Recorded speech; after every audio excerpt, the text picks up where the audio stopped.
Sa mga mamamalengke, bumaba ang presyo ng ilang bilihin sa ilang palengke sa Metro Manila batay sa price monitoring ng Department of Agriculture. 150 pesos ang kada kilo ng manok, 260 pesos sa pork kasim at 290 pesos sa pork liempo. 7 pesos naman ang kada piraso ng itlog. Bumaba rin ang presyo ng ilang gulay.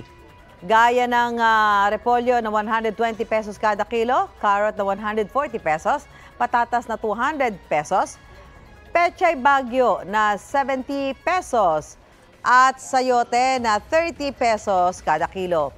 70 pesos naman sa ampalaya, 60 pesos sa sitaw, pechay Tagalog at talong sa kada kilo. 40 pesos naman sa kalabasa at 80 pesos sa kamatis kada kilo.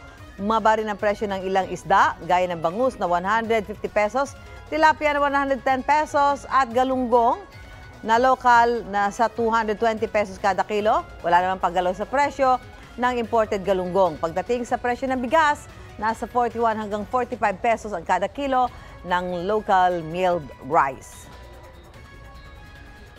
Mauna ka sa mga balita, bisitahin at mag-subscribe sa GMA Integrated News sa YouTube. Sa mga kapuso abroad, samahan nyo kami sa GMA Pinoy TV at sa www.gmanews.tv.